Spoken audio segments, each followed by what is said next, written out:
తెచ్చిందండి తెచ్చింది పనులు ఎన్నో తెచ్చింది తెచ్చిందండి తెచ్చింది పనులు ఎన్నో తెచ్చింది వేతనం ప్రతి చేతికి పని పనికి తగ్గ వేతనం వచ్చిందండి వచ్చింది ఉపాధి హామీ తెచ్చింది పనులు ఎన్నో తెచ్చింది వలసలెందుకు తండగా ఉపాధి హామీ ఉండగా వలసలెందుకు తండగా ఉపాధి హామీ ఉండగా 100 రోజుల ఉపాధి కుటుంబానికి పునాది 100 రోజుల ఉపాధి కుటుంబానికి పునాది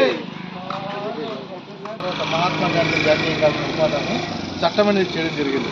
చేసిన తర్వాత దీన్ని మనం 2006 నుండి ఆంధ్రప్రదేశ్ జాతీయ గ్రామీణ ఉపాధి హామీ పథకంగా అమలు చేసుకుంటున్నాం. అయితే ఇందులో మనకి రైతు పని ఒక విధంగా, మనకి అదేవిధంగా ఉపాధి హామీ పథకం అయితే ఒక విధంగా, మన సొంత పని అయితే ఒక విధంగా చేసుకొని మనం 2006తో పోలిస్తే 2025 నాటికి మనం చేసే పని అనేది నాణ్యత అనేది రోజు రోజుకి తగ్గిపోతుంది.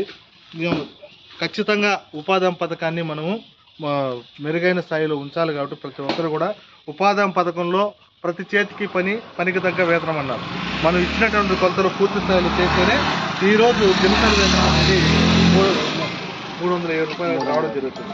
307 రూపాయలు రావడం జరుగుతుంది. అదే మీరు వాళ్ళు జప్తులు పెంచి వేయడం వల్ల వేతనం అనేది మీకు దినసరి వేతనం, సరాసరి వేతనం అనేది రావడం జరుగుతుంది. అయితే మీరు ఇచ్చినట్టు కొంత ప్రతి చేతికి పని, పనికి తగ్గ వేతనం ఉన్నారు కాబట్టి తప్పనిసరిగా ఆ కొలతలు పూర్తి చేసి మీకు 307 రూపాయలు అనేది తీసుకోవాలి. దాదాపుగా మనం సరాసరి అనుకున్నప్పుడు 300 రూపాయలు 100 రోజులు పనిచేసే ఒక ఆర్థిక సంవత్సరంలో మీకు దాదాపుగా 30,000 రూపాయలు అనేది ఆర్థిక సహాయం అనేది ఈ ఉపాధి పథకంలో అందించడం జరుగుతుంది.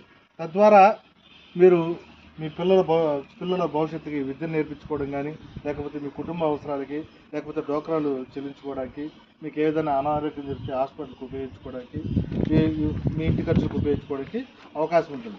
అదేవిధంగా మనకి ఈ ఉపాధి పథకంలో మనకి ఇంట్రెస్ట్ ఉన్న రైతులు పళ్ళ తోట పెంపకం చేసుకోవడానికి కూడా అవకాశం ఉంది. కాబట్టి ఇందులో చిన్న సన్నకారు రైతు సర్టిఫికేట్లు వాస్తవానికి మనకి స్థానికంగా ఉండే ఫీల్డ్ అసిస్టెంట్ కానీ, పంచాయత్ సెక్రటరీ గారికి ఇచ్చినా పర్లేదు.